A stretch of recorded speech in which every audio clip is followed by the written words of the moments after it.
Hello दोस्तों, स्वागत है आपका हॉन्टिंग पॉडकास्ट में। मेरा नाम है राहुल और आज मैं आपके लिए लेकर आया हूँ वेंडिगो से जुड़ी 3 कहानियाँ। हर कहानी अपने आप में एक रोमांचक सफ़र है जिसे आप कतई मिस नहीं करना चाहेंगे। तो अपने हेडफोन्स लगाइए और शुरू करते हैं। मैं अमेरिका के पाइन रिज नेशनल फॉरेस्ट में 30 सालों से ज़्यादा रेंजर रहा था। मुझे लगता है कि मैं इन जंगलों को खुद से भी बेहतर जानता हूँ।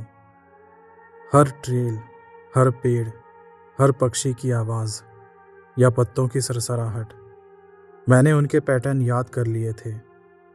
मैंने इस जंगल को एक भाषा की तरह पढ़ना सीख लिया था। एक ऐसी भाषा जो जंगल की खामोशी में बोली जाती है। यहाँ का जीवन शांत है, लेकिन मुझे हमेशा से इस सादगी की कदर रही है। वही रूटीन और अकेलापन। मेरा नाम जैक हॉकिंस है, लेकिन ज़्यादातर लोग मुझे सिर्फ हॉक कहते हैं। ये नाम मुझे मेरे जवानी के दिनों में मिला था, जब मैं तेज़, अलर्ट और हमेशा तैयार रहता था। अब मैं बूढ़ा हो गया हूँ। बालों में सफ़ेदी, चेहरे पर गहरी लकीरें हैं जो जंगल में बिताए गए जीवन की कहानियाँ बयां करती हैं। लेकिन मेरी उम्र के बावजूद मैं इन पेड़ों के बीच ऐसे चलता था जैसे मैं इनका मालिक हूँ, या कम से कम कभी था। आज जो मैं आपको किस्सा बताने जा रहा हूँ वो मेरे करियर का सबसे भयानक एक्सपीरियंस है। एक वाटर बॉटल, मेरी सर्विस पिस्टल, कुछ खाने का सामान और टॉर्च लेकर मैं निकल पड़ा था। वैसे भी मुझे टॉर्च की ज़रूरत नहीं पड़ती, मेरे लिए चांद की रोशनी ही काफ़ी है। भीगे मिट्टी और पाइन की खुशबू इतने सालों बाद भी सुकून देती है। मैं आराम से चल रहा था, जंगल की हर आवाज़ को ध्यान से सुन रहा था। लेकिन वो रात कुछ अजीब थी। मैं समझ नहीं पा रहा था, लेकिन सन्नाटा बहुत भारी था। उल्लू या किसी पक्षी या जानवर की कोई आवाज़ नहीं आ रही थी। उस रात की पेट्रोलिंग नॉर्मल चल रही थी। सब कुछ नॉर्मल था। वही लेट नाइट वाली पेट्रोलिंग, फेंसिंग की जांच करना, शिकारियों पर नज़र रखना और ये चेक करना कि कहीं कोई टूरिस्ट भटक कर जंगल में गुम तो नहीं गया। जंगल शांत थे, बस खामोशी, जैसे जंगल भी अपनी सांस रोककर मेरे आने का इंतज़ार कर रहा हो। मेरा इंट्यूशन मुझे बार बार बता रहा था कि कुछ तो गड़बड़ है। मैं आसपास के पेड़ों और हर हिलती परछाइयों को गौर से देख रहा था। सब नॉर्मल ही लग रहा था। मैं इसे मेरा वहम समझकर आगे बढ़ता हूँ, लेकिन मन के किसी कोने में एक बात थी। इन जंगलों का मेरा इतने सालों का एक्सपीरियंस कभी गलत साबित नहीं हुआ था। और तभी मुझे वो दिखाई दिया, एक हिरण की कटी फटी लाश। वो पेड़ों की एक डाली पे लटका हुआ था, एकदम ताज़ा। उसका खून चांद की रोशनी में चमक रहा था, धीरे धीरे रिसते हुए नीचे ज़मीन पर गिर रहा था। ये देख मैं खुद चौंक गया, क्योंकि मैंने जानवरों के शिकार पहले भी देखे हैं, काफ़ी खतरनाक। लेकिन ये कुछ अलग था, जैसे किसी ने जिंदा होते हुए उस हिरण को चीरा हो। मैं एक कदम आगे बढ़ता हूँ, उस लाश को ध्यान से देखता हूँ, ये समझने की कोशिश कर रहा था कि ये किसने किया होगा। आसपास कोई पैरों या पंजों के निशान भी नहीं थे, बस उस हिरण का लटका हुआ शरीर और वो घिनौनी खामोशी। जब टॉर्च की रोशनी में मैंने आसपास छानबीन किया, तो पास के पेड़ों के तनों पर मुझे गहरे पंजों के निशान दिखे, ऐसे जैसे किसी मशीन से किए गए हों। अब मुझे जंगल से कहीं दूर से कुछ चटकने की या टूटने की आवाज़ें आने लगी और सड़े मांस जैसी गंध आने लगी। पहले ये हल्की थी और फिर धीरे धीरे तेज़ हो गई। चारों तरफ चांद की रोशनी में नाचते पेड़ों की परछाइयाँ मुझे एहसास दिला रहे थे कि मुझे यहाँ नहीं होना चाहिए था। एक डर की लहर मेरे अंदर दौड़ रही थी।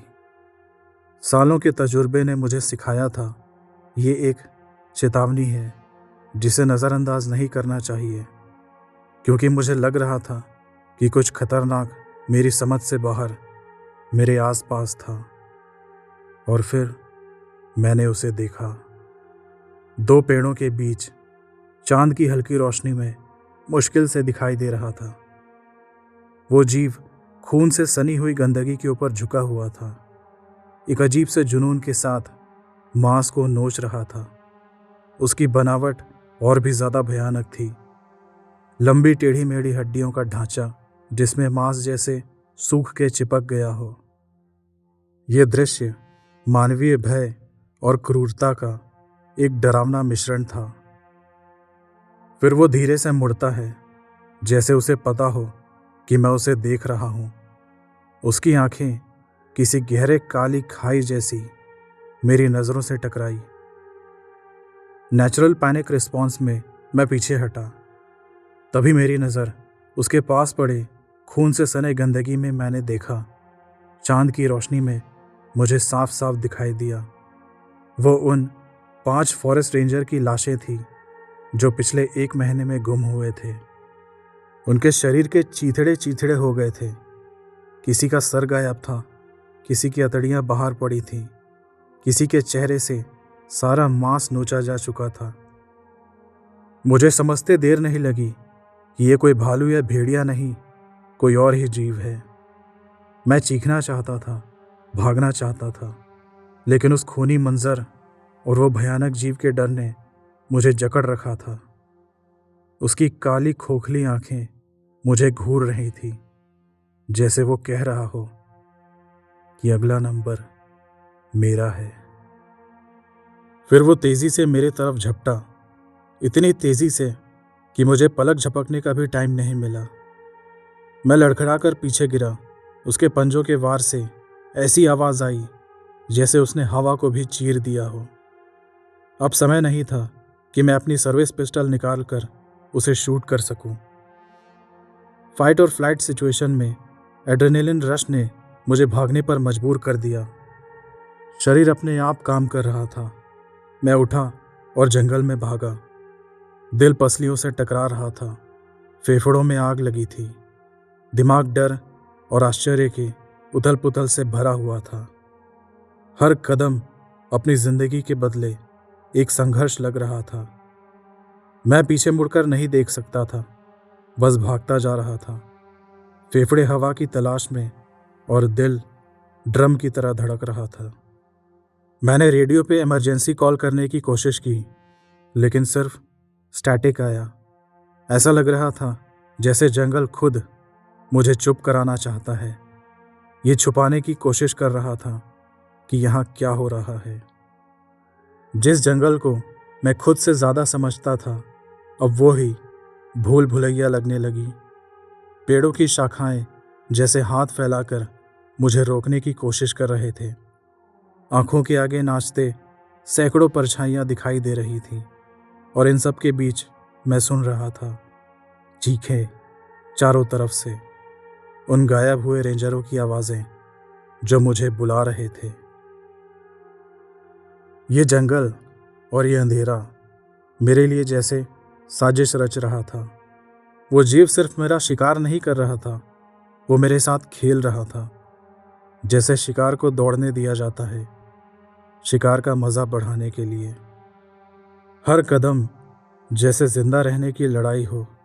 मैं जानता था कि मैं रुक नहीं सकता। मैं पीछे मुड़कर नहीं देख सकता था, एक झलक भी नहीं।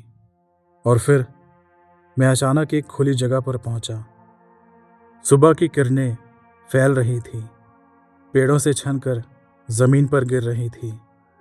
अब वो आवाजें और वो जीव सब गायब हो चुके थे। मेरे जंगल के अनुभव ने मुझे कहा, वो जो भी था अब दिन की रोशनी में नहीं आएगा, क्योंकि जंगल में सबसे भयानक शिकारी सिर्फ रात में ही शिकार करते हैं। ये सब नॉकटर्नल एनिमल्स होते हैं जो दिन में नहीं आते।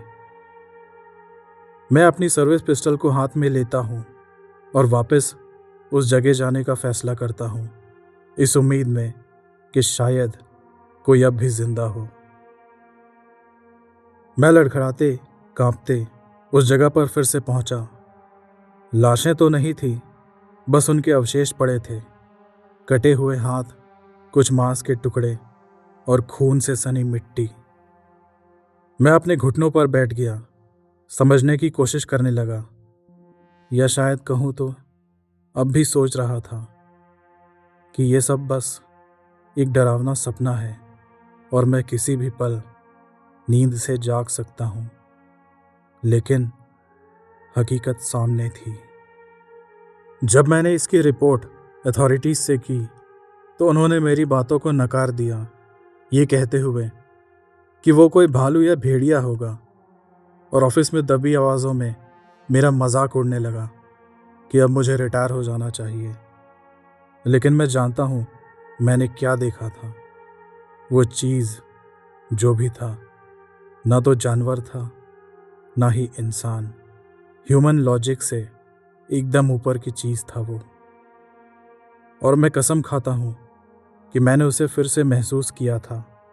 उस घटना के 2 दिन बाद रेंजर स्टेशन के बाहर मैंने पेड़ों पर ताज़ा पंजों के निशान देखे। सड़े हुए मांस की गंध हवा में फैली हुई थी। शायद वो मुझे ढूंढता हुआ स्टेशन तक आ गया था। अब रिटायर होने के 12 साल बाद भी मैं खुद को समझाने की कोशिश करता हूँ कि शायद मैंने उस जानवर को रात के अंधेरे में पहचानने में गलती कर दी होगी। लेकिन मैं जानता हूँ कि ऐसा नहीं था। जंगल याद रखता है, और कभी कभी मुझे लगता है कि वो जीव अब भी वही है। मैं उस जानवर का एक स्केच छोड़ रहा हूँ। अगर आप में से किसी को पता हो उसके बारे में तो मुझे ज़रूर बताएं। 2009 जुलाई का आखिरी हफ्ता। सूरज पेड़ों के पीछे डूबने ही वाला था जब उसकी सुनहरी किरणें एलेगनी नेशनल फॉरेस्ट के रास्तों पर लंबी परछाइयाँ डाल रही थी। 5 कॉलेज के दोस्त, 2 लड़कियाँ मारिया और जेस, 3 लड़के एलेक्स, शॉन और डैनियल जंगल के किनारे खड़े थे, पीठ पर भारी बैग, लेकिन दिलों में एक्साइटमेंट। इस वेकेशन की तैयारी उन्होंने महीनों पहले शुरू कर दी थी। ना कोई मोबाइल सिग्नल, ना सड़कें, बस जंगल। 1 हफ्ता दुनिया से पूरी तरह दूर। वो अलग अलग आए थे, ट्रेल हेड पर मिले और फिर जंगल के भीतर तक पैदल चलते गए, हर निशान और हर आवाज़ को पीछे छोड़ते हुए। शाम तक उनका कैंप तैयार हो चुका था। 2 टेंट लगाए गए, एक लड़कियों के लिए, दूसरा लड़कों के लिए, और बीच में एक कैंप फायर। कैंप फायर के पास बैठकर उन्होंने बातें की, हंसे और डरावनी कहानियां सुनाई, ज़्यादातर वो जो उन्होंने इंटरनेट पर पढ़ी थी। जेस ने ज़ोर से एक पोस्ट पढ़कर सुनाई जिसका नाम था वो आवाज़ें जो जंगल में सिर्फ एक बार सुनाई देती हैं। ये सुन के बाकी सब जोर से हंस पड़े, जबकि कहानियों में जिक्र था स्किन वॉकर जैसे रहस्यमय जीवों का, रात में गूंजती अनजानी चीखों का, और पुराने फोकलोर वाले प्राणी वेंडिगो का। अब जैसे जैसे रात गहराने लगी, जंगल अजीब तरह से शांत हो गया। न कोई पंछियों की आवाज़, न हवा, बस कैंप फायर में लकड़ियों के चटकने की आवाज़ और उन दोस्तों की बातचीत। फिर कहीं दूर से एक डरावनी गहरी आवाज़ आई, जैसे किसी गुफा से आ रही हो। वो ना तो भेड़िए की आवाज़ थी, न किसी कायोटे की, वो कुछ और थी। शायद कोई कायोटे होगा, शॉन ने कंधे उचकाते हुए कहा, उस बेचैनी को नज़रअंदाज करने की कोशिश करते हुए जो धीरे धीरे सबके भीतर उतर रही थी। हाँ, बस हवा होगी, जेस ने कहा, लेकिन उसकी आवाज़ में डाउट था। फिर मारिया ने आंखें घुमाई और हंसते हुए बोली, गाइस, रेडिट की कहानियाँ इस जंगल से ज़्यादा डरावनी है। मारिया की बात सुन के वो सब हंसे, लेकिन माहौल में टेंशन था। जंगल अब भारी लग रहा था। सन्नाटा अब अननेचुरल लगने लगा था। आधी रात होने से कुछ टाइम पहले वो आवाज़ फिर से आई, इस बार ज़्यादा पास से। आवाज़ अलग थी, ना हवा, ना कोई जानवर, कुछ और, कुछ ऐसा जो ना इंसान जैसा था और ना जानवर जैसा। ये सब सुन के वो सब एक दूसरे की तरफ देखने लगे, बेचैन, अनकंफर्टेबल।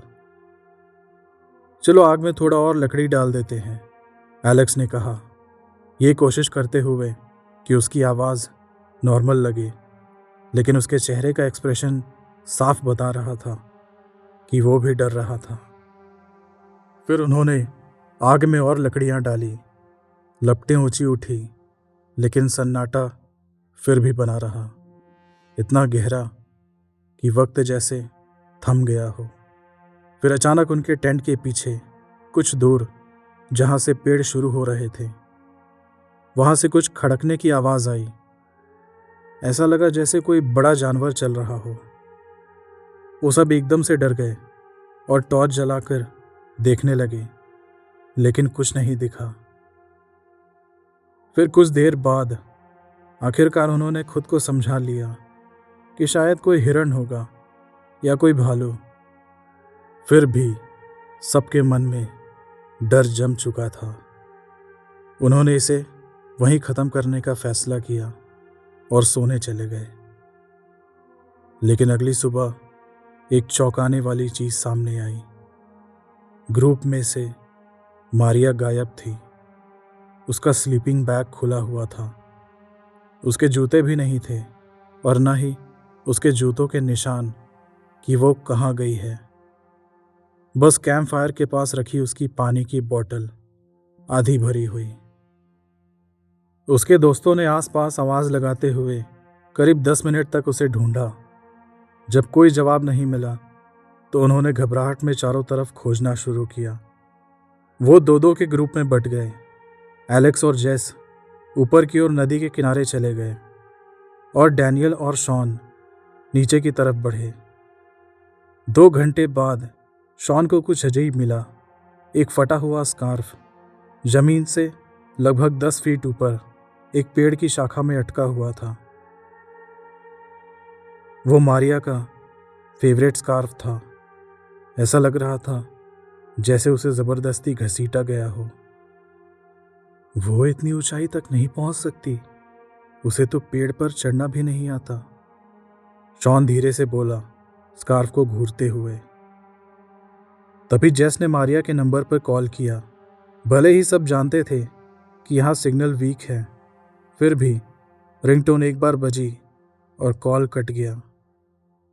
मारिया को ढूंढते हुए अब सुबह से शाम हो गई। फिर सभी एक जगह इकट्ठा हुए। उनके चेहरों पर चिंता साफ झलक रही थी। मारिया का कोई क्लू नहीं था। जंगल में अब एक अजीब तरह का साइलेंस था। उस रात माहौल में तनाव महसूस किया जा सकता था। कोई मजाक नहीं कर रहा था, कोई सो नहीं पा रहा था, सब बस अपने टेंट में लेटे हुए थे। फिर रात के करीब 2:40 पर जेस ने अपने फ़ोन में धीमी आवाज़ में एक वॉइस मेमो रिकॉर्ड किया। हमारे टेंट के आसपास कोई चल रहा है। ये कोई जानवर नहीं है, ये 2 पैरों पर है। मैं इसे बाहर सुन सकती हूँ। हम सब जाग गए हैं। हमें नहीं पता ये क्या है, लेकिन ये हमारे आसपास है। फिर रात 3:12 पर कैंप फायर के पास रखा लकड़ियों का ढेर जोर की आवाज़ के साथ गिर पड़ा। ना हवा चली थी, ना कोई वजह दिखी। आग की लपटों से उनके टेंट पर अजीब परछाइयाँ बन रही थी। वो सब घबरा गए और डर के मारे अपने टेंट में ही दुबके रहे। फिर अगली सुबह आई, एक और बैड न्यूज़ लेकर। इस बार जेस गायब हो गई थी। जेस का टेंट खुला हुआ था। उसके जूते और टॉर्च अंदर ही रखे थे, लेकिन वो खुद गायब थी। कोई पैरों के निशान नहीं, न किसी के बाहर जाने का कोई संकेत। उसके टेंट का जिप आधा खुला हुआ था, जैसे वो जल्दी में बाहर निकल गई हो। सबने मिलकर जेस को ढूंढना शुरू किया। करीब 1 घंटे तक ढूंढते हुए एलेक्स को जेस का फ़ोन मिला, एक पेड़ के जड़ के पास रखा हुआ, जिसका स्क्रीन क्रैक था। जब फ़ोन चेक किया गया तो उसमें आखिरी ली हुई फ़ोटो मिली। वो फ़ोटो काफ़ी ब्लर थी। 2 पेड़ों के बीच एक लंबी काली परछाई दिख रही थी, जिसके सर पर बड़े बड़े सींग थे। एलेक्स थोड़ी देर रुका, इससे पहले कि वो बाकी सबको दिखाता, लेकिन बाकियों को भी इसे देखना ज़रूरी था। लेकिन उस तस्वीर को देखते ही डर क्या होता है सबको पता चल गया। शॉन तुरंत जंगल से बाहर जाना चाहता था। उसने कहा, हम यहाँ सेफ नहीं हैं, हमें इस जंगल से बाहर निकलना होगा। लेकिन डैनियल ने उसे रोकते हुए कहा, हमारे पास ना कोई मैप है, ना जीपीएस सिग्नल, और ना ही पता है कि हम कहाँ हैं। हम ऐसे ही अंधाधुंध भाग नहीं सकते। बेहतर होगा कि हम यहीं रुककर अपने दोस्तों को ढूंढें। तभी डैनियल ने कहा, उसे जेस की आवाज़ सुनाई दे रही है। वो डैनियल को पुकार रही थी जंगल के अंदर से। डैनियल उस आवाज़ के पीछे चल पड़ा। बाकी लोग उसे रोकने की कोशिश करने लगे, लेकिन वो पहले ही आगे बढ़ चुका था। चलते हुए पेड़ों के बीच नज़रों से ओझल हो गया। बाकी दोस्त उसका पीछा करते हुए एक छोटे से खुले जगह तक आए। वहां उन्हें पत्थरों से बना एक अजीब सर्कल दिखाई दिया, जिसे देखकर ऐसा लग रहा था कि जैसे हाल ही में बनाया गया था। और डैनियल गायब था। अब केवल 2 लोग ही बचे, एलेक्स और शॉन। बाकी सब जंगल में गायब हो चुके थे, उस अज्ञात चीज के हवाले। इसके बाद एलेक्स और शॉन ने जितना सामान उठा सकते थे उठाया और कैंप साइट वहीं छोड़कर चल दिए। वो किसी भी दिशा में चलते रहे, दिमाग जिधर ले जा रहा था उधर। उनके आसपास जंगल कुछ अलग लग रहा था, कुछ ज़्यादा ही अजीब। पेड़ जैसे खुद ब खुद अपनी जगह बदल रहे हों, मानो जंगल उनके चारों तरफ से उन्हें घेर रहा हो।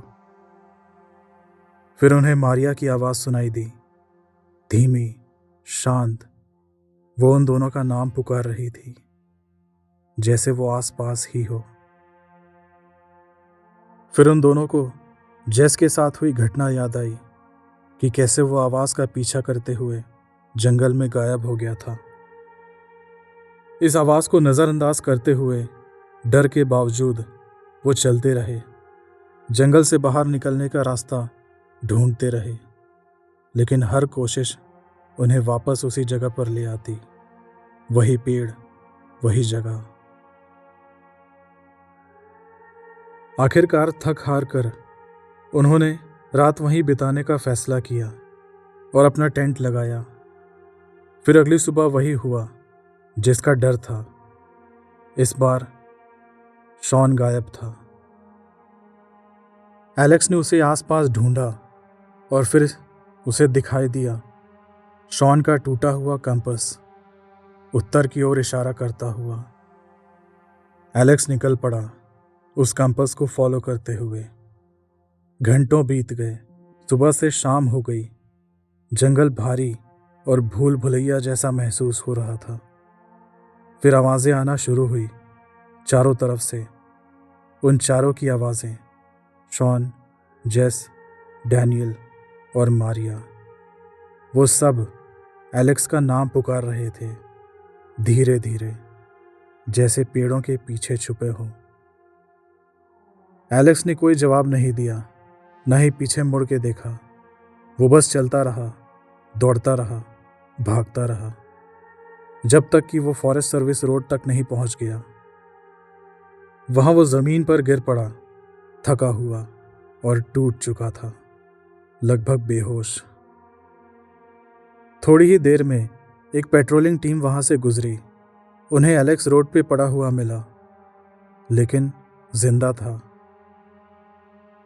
इसके बाद सर्च एंड रेस्क्यू टीम ने 2 महीनों तक जंगल का चप्पा चप्पा छान मारा, लेकिन उन चारों का कुछ पता नहीं चला। कैंप साइट पर उनका टेंट और सामान वैसे ही पड़ा था जैसे उसे छोड़ा गया था। चारों में से किसी की भी लाश नहीं मिली। बस एक बुरी तरह सड़ा हुआ हाथ का पंजा मिला, जिसकी फॉरेंसिक जांच होने पे पता चला वो मारिया का था। और बस एक वो फोटो जो जेस ने ली थी, वो था वेंडिगो। ये कहानी है सन 1928 की। अमेरिका और कनाडा के बॉर्डर पर बसा एक छोटा सा टाउन गटर ब्रूक। एक समय में ये टाउन इंडस्ट्रियल हब हुआ करता था, लेकिन अब समय की मार झेलते हुए ये शहर मर रहा था। टूटी सड़कें, टूटी बिल्डिंग, और इस खंडर होते शहर के बीच खुलता है एक चमचमाता लग्जरी रेस्टोरेंट, द फीस्ट, जिसका मालिक और शेफ मार्कस काफ़ी एक्साइटेड था कस्टमर्स को अट्रैक्ट करने के लिए। वो चाहता था कि लोग उसे बनाए खाने को सिर्फ देखें ही नहीं, बल्कि महसूस करें। उसका मेन्यू अजीब था। हर डिश एक कहानी, कभी मीठा, कभी खट्टा, और कभी ऐसा स्वाद जो अजीब सा लगे। वहाँ के लोकल लोग इस खंडर जैसे शहर में खुले हुए इस नए रेस्टोरेंट को हैरानी से देख रहे थे, लेकिन थोड़े एक्साइटेड भी थे, क्योंकि इतने बड़े शेफ का इस तरह इस छोटे से वीराने में एक रेस्टोरेंट खोलना उन्हें अजीब लग रहा था, जैसे रोमांच और खतरा एक साथ। ऐसे ही रेस्टोरेंट खुलने के कुछ दिनों बाद एक शाम शहर के ही एक भिखारी ने देखा कुछ लोग काले कपड़े पहने रेस्टोरेंट की तरफ जा रहे थे, जिनके हाथों पर खून के धब्बे थे। वो सभी रेस्टोरेंट के पीछे गली में जाकर गायब हो गए। अब रेस्टोरेंट खुले 1 हफ्ता बीत चुका था। इसी बीच हुई 2 घटनाओं ने वहाँ के रहने वालों के दिलों पर अपने डर का साया फैलाना शुरू कर दिया था। शहर पर अब कोई अनजाना खतरा मंडरा रहा था। एक होमलेस आदमी ने अपनी कहानी सुनाई। वो उस रात एक अंधेरी गली में था जब उसने देखा कि एक बड़ा सा लंबा काला साया, जिसकी चमकदार आंखें किसी को खींचते हुए ले जा रहा था। उसकी आवाज़ में डर साफ सुनाई दे सकता था। उसने कहा कि वो साया किसी इंसान जैसा नहीं था। फिर उसके अगले दिन एक भयानक घटना ने पूरे शहर को हिला के रख दिया। वहाँ के एक लोकल आर्टिस्ट की लाश गली में पड़ी मिली। उस लाश का हुलिया इतना भयानक था कि देखने वालों में से कुछ बेहोश हो गए और कुछ को उल्टियाँ आने लगी। वो पूरी गली उस लाश के खून से सनी थी। उस लाश के चीथड़े इधर उधर पड़े थे। किसी कोने में उसकी अतड़ियाँ, कहीं उसकी आंखें, और कहीं उसका कटा हुआ हाथ और पैर। इससे पहले इस शहर ने इतना भयानक क्राइम कभी नहीं देखा था। और वहीं दीवारों पर खून से बने कुछ अजीब सिंबल्स थे जो किसी को समझ नहीं आ रहे थे। उन्हें देखकर ऐसा लग रहा था जैसे कोई वार्निंग दे रहा हो या कोई सीक्रेट मैसेज। शहर की शांति अब टूट चुकी थी। लोग डर के मारे अपने घरों में कैद हो गए। अफवाहें तेजी से फैलने लगी। कुछ का मानना था कि ये सब किसी सीक्रेट कल्ट का काम है, तो कुछ का कहना था कि इन सब के पीछे कोई और ही साजिश छुपी है, कुछ तंत्र मंत्र या काला जादू से जुड़ी। इसी बीच उस शहर में एक औरत की एंट्री होती है। एवा, एक फेमस फूड क्रिटिक और क्रिप्टोजूलॉजिस्ट जो अपने बेबाक अंदाज के लिए जानी जाती थी। वो इस शहर में नए खुले रेस्टोरेंट द फीस्ट का रिव्यू करने आई थी। लेकिन जैसे ही उसने रेस्टोरेंट का माहौल देखा, उसे वहाँ की खामोशी और उदासी का एहसास हुआ। उसने देखा कि भीड़ के चेहरों पर एक अजीब सा खालीपन था, जैसे वो सब वहाँ मौजूद होकर भी सच में वहाँ नहीं थे। उनकी मुस्कानें बनावटी लग रही थी और आंखें थकी हुई कहीं दूर भटकती हुई। फिर उसकी नज़र रेस्टोरेंट के मालिक और शेफ मार्कस पर पड़ी। उसकी आंखों में गहराई थी। ऐसा लगता था कि वो सामने वाले के भीतर तक झांक सकता है। उसकी स्माइल नॉर्मल थी, पर उसके नीचे कुछ अनकहा, कुछ रहस्य छिपा था। एवा को थोड़ा अनकंफर्टेबल लगने लगा। उसे अचानक एक अनचाहा खतरा महसूस हुआ, एक ऐसा डर जो शब्दों में नहीं कहा जा सकता, लेकिन हवा में तैर रहा था। सब कुछ बाहर से इतना परफेक्ट, इतना चमकदार लग रहा था, लेकिन उसके नीचे मानो कोई अंधेरा सच छिपा था। अपने रेस्टोरेंट विजिट के दौरान एवा को कुछ अजीब सा महसूस हुआ। वहाँ के डिशेस इतने परफेक्ट थे कि असली नहीं लगते थे। ऐसे ही रेस्टोरेंट के इंटीरियर का जायज़ा लेते हुए अचानक एवा की नज़रें वॉल पैनल के पीछे तहखाने के दरवाजे पर पड़ी। वहाँ पर अजीब से सिंबल बने हुए थे। ये देख एवा डर से भर गई, क्योंकि उसने उन सिंबल्स को पहचान लिया था। वो सिंबल्स पुरानी कहानियों और वेंडिगो फोकलोर से जुड़ी थी।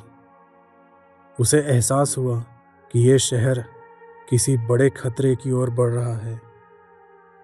अब रात को होटल में अपने कमरे में लेटे हुए एवा को नींद नहीं आ रही थी। उसके दिमाग में वही सिंबल्स घूम रहे थे। फिर उसने डिसाइड किया कि इस चीज़ की जांच करनी चाहिए, और वो उस रात के अंधेरे में उस रेस्टोरेंट के पास जा पहुंची। वहाँ वो रेस्टोरेंट के अंदर जाने का रास्ता ढूंढ रही थी। तभी उसके पीछे की तरफ एक गार्बेज बिन के पीछे छुपा हुआ लोहे का एक छोटा दरवाज़ा मिला। वो उस दरवाजे को धीरे से खोलकर अंदर जाती है। रास्ता उसे बिल्डिंग के तहखाने तक ले जाता है, जहाँ उसे दिखा रेस्टोरेंट का मालिक मार्कस और उसके साथ और भी कई लोग काले कपड़े पहने तहखाने में कोई रिचुअल कर रहे थे।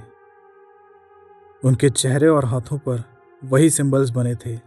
उनकी अजीब अजीब आवाज़ें तहखाने में गूंज रही थी। एवा छुप के ये सब देख रही थी। उनके सामने टेबल पर एक आदमी चेन से बंधा हुआ, खून से लथपथ पड़ा था, तड़प रहा था। फिर मार्कस ने उस आदमी को कुछ अजीब सा लिक्विड पिलाने लगा, और वैसे ही उस टेबल वाले आदमी का शरीर जोर जोर से कांपने लगा। तभी अचानक हवा में सड़े मांस की अजीब सी गंध आने लगी। एवा अब समझ चुकी थी कि ये वेंडिगो के स्पिरिट को बुलाने वाला रिचुअल था। डर से कांपते हुए एवा से एक गलती हो जाती है। एक टीन का डिब्बा उसके पैरों से टकराकर नीचे गिरता है, जोर की आवाज़ के साथ, और सभी कल्ट मेंबर्स का ध्यान रिचुअल से हटकर एवा के तरफ आ जाता है। एवा भागने की कोशिश करती है, लेकिन ग्रुप के लोग उसे घेर लेते हैं और मार्कस उसके पास आके कहता है, "You are one of us now. Surrender yourself or join us. Choice is yours." और इतना कहते ही एक धारदार छुरे से वो उस टेबल पर पड़े आदमी का गला काट देता है। खून जमीन पर गिरने लगता है, और तभी कमरे के अंधेरे कोने से वेंडिगो बाहर आता है, दहाड़ते हुए, और वो जमीन पर गिरे खून को चाटने लगता है, और अगले ही पल उस आदमी के लाश पर टूट पड़ता है, बड़ी बेरहमी से चीर फाड़ कर उसे खाने लगता है। ये देख के कल्ट मेंबर्स खुशी से उछलने लगे। उनके चेहरे पर रौनक और उत्साह था। वो चिल्लाने लगे, जैसे कि इस भयानक क्रिएचर को कोई देवता मान रहे हों। इंसानी मांस की भूख उस वेंडिगो की आंखों में साफ दिख रही थी। एवा का दिल जोर जोर से धड़क रहा था। उसकी सांस रुक रुक कर आ रही थी। उसे पता था कि अब कोई रास्ता नहीं बचा था। वो सीधे खतरे के बीच खड़ी थी। फिर हिम्मत करके उसने खुद को छुड़ाने की कोशिश की और पास पड़े कांच के टुकड़े को उठाकर कल्ट मेंबर्स पर हमला करना शुरू किया। एक के बाद एक वो उन सब पे वार करती रही, लेकिन वेंडिगो की उपस्थिति उसके दिमाग पर भारी पड़ रही थी। उसकी सोच धुंधली होने लगी। अजीब अजीब तस्वीरें उसकी आंखों के सामने आने लगी। इंसानी मांस और खून की लालच उसे ऐसा कुछ करने पर मजबूर कर रही थी जो वो कभी करना नहीं चाहती थी। तभी मार्कस एवा की तरफ झपटा, लेकिन एवा ने कांच का टुकड़ा उसके पेट में घुसा दिया। लेकिन नीचे गिरने से पहले मार्कस ने एवा के शरीर में वेंडिगो के खून से भरा इंजेक्शन लगा चुका था और मरने से पहले मार्कस ने शैतानी हंसी हंसते हुए एवा से कहा, वेलकम टू आवर वर्ल्ड एवा। अब एवा की नज़रें धुंधली होने लगी। उसका शरीर झटके खाने लगा। एक अजीब सी हलचल मच गई थी उसके अंदर। फिर भी किसी तरह उसने खुद को संभाला। उसने अपनी आखिरी ताकत जुटाई और टूटते हुए तहखाने से बाहर भागी। रात की ठंडी हवा में उसकी सांसें तेज चल रही थी, कदम लड़खड़ा रहे थे और पीछे से वेंडिगो की गरजती दहाड़ सुनाई दे रही थी। एवा भागते हुए बाहर सड़क तक आ गई। वहां उसने देखा कि शहर धीरे धीरे बिखर रहा था। लोग भाग रहे थे। अंधेरा और भय हर कोने में फैल रहा था। उसका शरीर अब बदलने लगा था।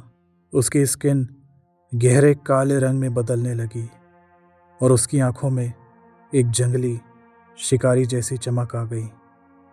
उसकी भूख असहनीय हो गई और हर पल उसे इंसानी मांस खाने की लालच महसूस हो रही थी। उसने शहर की सड़कों पर फैलते कोहराम को देखा। लोग मर रहे थे, निर्दयी हत्याएं हो रही थी। वेंडिगो आज़ाद हो चुका था और शहर के लोगों का खुलेआम शिकार कर रहा था। एवा ने अपनी इंसानियत को पकड़ने की कोशिश की, लेकिन उसके अंदर की शैतानी भूख लगातार उसे ऐसा कुछ करने को कह रही थी जो वो कभी करना नहीं चाहती थी। फिर भी उसने अपने अंदर एक अजीब शक्ति महसूस की। इस भयानक परिवर्तन में भी वो वेंडिगो की काली शक्ति को अपने कंट्रोल में ला सकती थी। जैसे जैसे उसने अपने नए रूप को अपनाया, उसकी ताकत बढ़ती गई। उसने सीखा कि वो अपनी भूख को कंट्रोल कर सकती है और अपने गुस्से को हथियार में बदल सकती है। अब एवा ऐसी शक्ति बन गई थी जिसे हल्के में नहीं लिया जा सकता था। सुपर ह्यूमन ताकत, स्पीड। एवा अब सिर्फ इंसान नहीं रही, वो वेंडिगो और इंसान का एक हाइब्रिड बन चुकी थी। उसने अपनी नई शक्तियों को अपने भीतर समा लिया था और उसके हर कदम में वही जंगली ताकत झलक रही थी। एवा अब मुड़कर वेंडिगो की तरफ दौड़ी। दो प्राचीन शक्तियों का युद्ध शुरू हो चुका था। लड़ाई भयंकर थी। हवा में दहाड़ और चीखें दोनों गूंज रहे थे। एवा हर हमले को महसूस कर रही थी। हर हमले में अपने अंदर के डर और गुस्से को हथियार बना रही थी। एवा वेंडिगो पर भारी पड़ने लगी। एक एक करके उसने वेंडिगो के हाथ पांव उखाड़ दिए और एक तेज चीख के साथ एक झटके में वेंडिगो का सर उसके धड़ से अलग कर दिया। वेंडिगो अब खत्म हो चुका था, लेकिन एवा के अंदर सब कुछ बदल चुका था। उसने जीत हासिल कर ली थी, लेकिन इस जीत ने उसे हमेशा के लिए बदल दिया।